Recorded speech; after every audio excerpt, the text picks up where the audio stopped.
Merci de nous accorder cet entretien pour le WordCamp Bordeaux. Merci de Alors, m'inviter. merci à toi.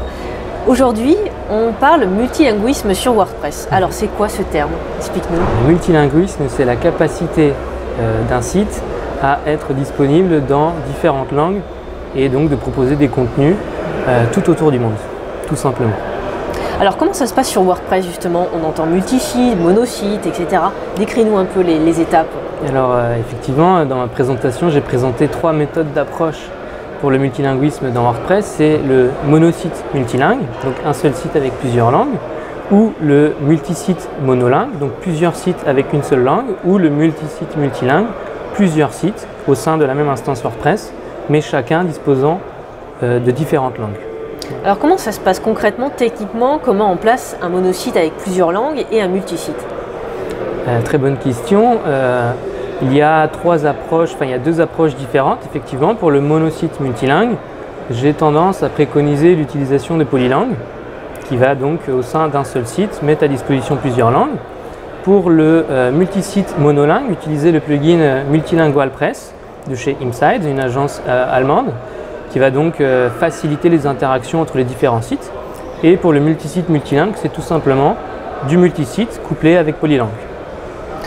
C'est quoi la différence entre l'internationalisation et le multilinguisme?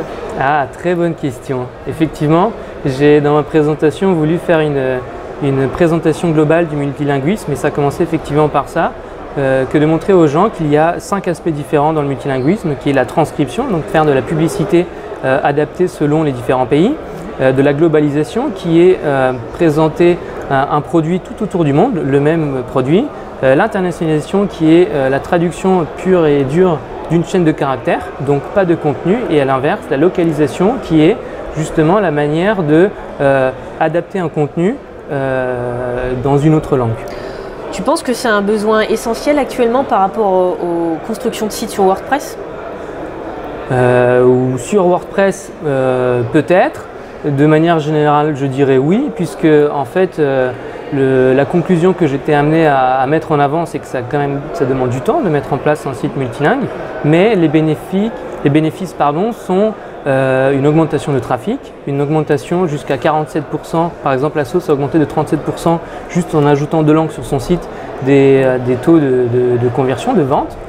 Et donc voilà, oui, ça vaut sûrement le coup de le faire. C'est quoi les erreurs les plus courantes que les gens rencontrent ou que toi tu as eu écho en fait? Ah, ce que je rencontre souvent comme erreur, c'est notamment le fait d'avoir compris un besoin, mais d'avoir mis autre chose en place, et en fait finalement c'était une autre solution qui était le plus adaptée. Et donc le mix de ces trois problèmes, donc le besoin vs la solution vs la complexité du projet ou des besoins, fait que souvent on se trompe, et généralement c'est dur de revenir en arrière. Si tu avais des conseils ou un mot sur WordPress, en tout cas ton usage, face caméra à nos internautes, tu leur dirais quoi?